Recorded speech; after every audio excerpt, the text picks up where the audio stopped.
1 week post the tragic Air India crash, and we are no closer to knowing what happened. What is it that you get paid currently? Senator, that's well disclosed in our proxy documents in each of the years that I've been employed. Yeah, but what is it? It's a big number, sir. From Pune, the minor who was driving the speeding Porsche that killed 2 people was granted bail within 15 hours of his detention, something that is unheard of.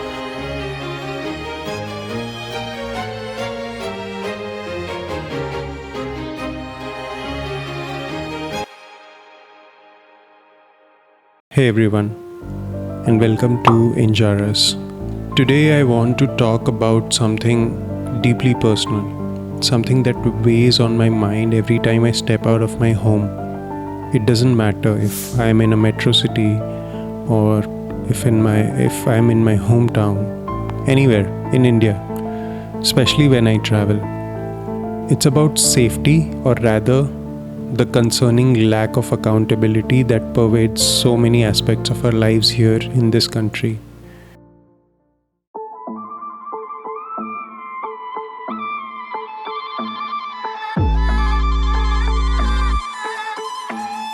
Everything is pointless.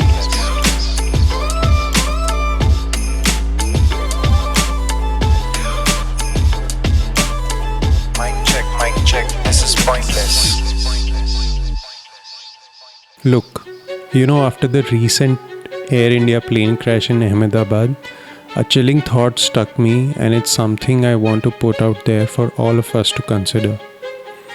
It wasn't just ordinary citizens who perished in this tragedy. A former Chief Minister of Gujarat was among the victims, right?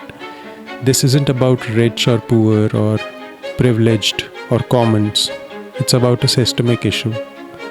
We often hear about the struggles of the less fortunate, and rightly so. Their daily battles for survival are immense. But what recent events have shown us painfully is that no one is truly safe on Indian streets or in its public infrastructure. The kind of accountability that ensures basic safety seems to be missing, and it impacts every single one of us. Think about it. Last year in Mumbai, a massive sandstorm during the summer saw an illegal outdoor hoarding collapse onto a couple's car, killing them and many more. They were just driving on the road inside their vehicle, completely unsuspecting. The SIT of the Mumbai police has discovered that Ego Media, the company responsible for the illegal hoarding, transferred 46.5 lakh rupees in 39 transactions to 10 different bank accounts between 2021 and 2022. Or the heartbreaking instance on the Mumbai local trains. People just trying to get to work or go home, whatever, falling out of overcrowded compartments. This has been happening for years, with countless videos online showing the chaos. And then the trains themselves.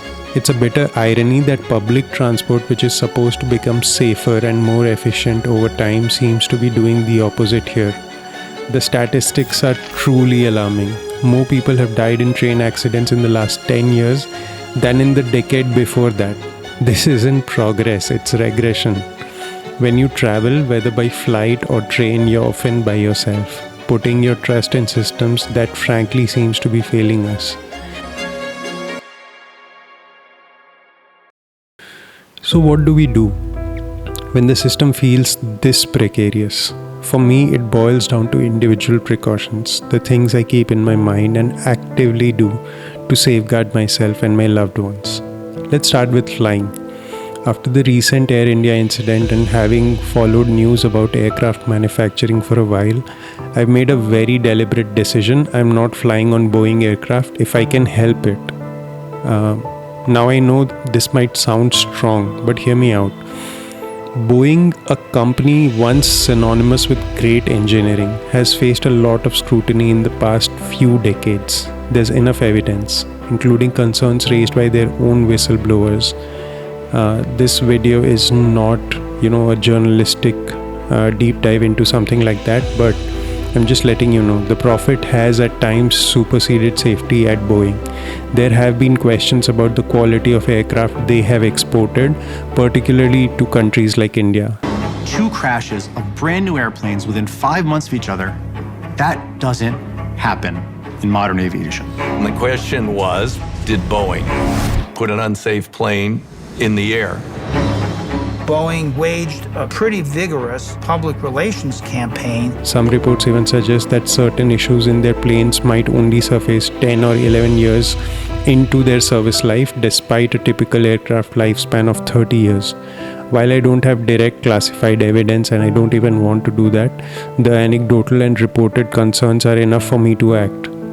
So my personal rule number one when booking flights, even if it means paying a little bit extra, is to avoid Boeing aircraft. I will actively look for flights operated by Airbus or even Chinese-made aircraft if possible.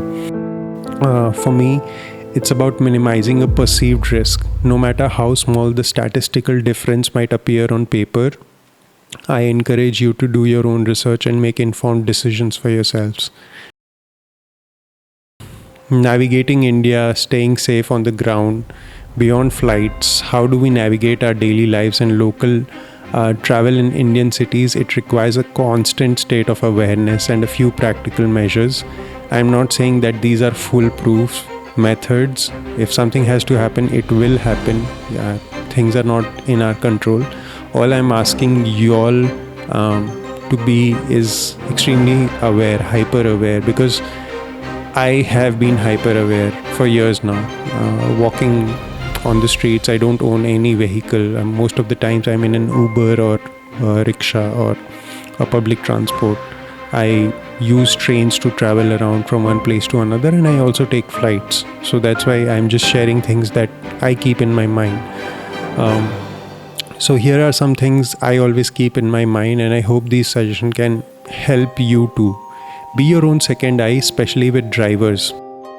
Whether it's taxi, auto rickshaw, or even a private car, always be aware of the driver's behavior. If they are driving erratically on their phone or seem drowsy, speak up. It's your right to feel safe.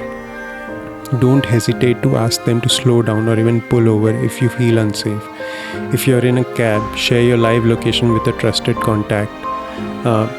In Mumbai, locals and crowds, in crowded situations like local trains or bus stands, try to create a personal bubble. Keep your bags and valuables in front of you. If a compartment is dangerously overcrowded, sometimes it's safer to wait for the next one, even if it means being late. Your life is more important than punctuality. On any public transport, a bus, metro, or train, quickly locate the emergency exit and understand how to open them. It sounds dramatic, but in a crisis, these few seconds can make a difference. As tempting as it is to bury your head in your phone, try to stay aware of your surroundings, especially when boarding or deboarding or in crowded areas. These are the things that I keep in my mind. In many parts of India, proper footpaths are non-existent or encroached upon. If you're walking on the road, always walk facing oncoming traffic. This way you can see vehicles approaching and react if needed. Indian roads are unpredictable. The recent accidents you would have seen from every city, like I can remember, like in the front of my memory, recently I have seen a luxury car running over people in Hyderabad. The Pune case, which was like an underage kid driving, and he ran over a couple on the bike. There's one that I can remember from somewhere in Gurgaon, and I'm sure there are a lot of other ones which probably I'm not aware of. But Indian roads are unpredictable. Expect vehicles to come from any direction, even on one-way streets. Assume no one sees you. Like, that's how I walk on the street, thinking no one can see me, and I have to just make sure that I take the safest possible way. I make eye contact with drivers when crossing.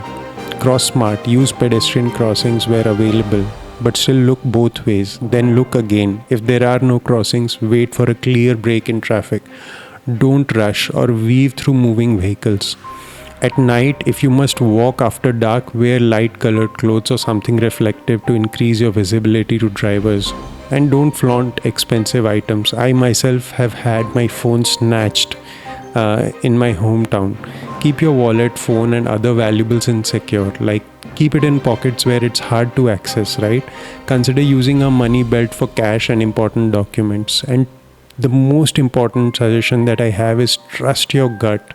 This is probably extremely crucial. If a situation, a person or a place feels off, listen to that instinct. Remove yourself from that situation if possible. It's always better to be safe than sorry. It's a sad reality that in a country as vibrant and beautiful as India, we have to carry these mental checklists just to feel a semblance of safety. It speaks volumes about the systemic issues, the lack of oversight, and the critical need for greater accountability from authorities and corporations alike. But until that changes, we as individuals must empower ourselves with awareness and proactive measures. Stay safe out there, and remember, your life and well-being are paramount. Thank you so much. See you in the next one.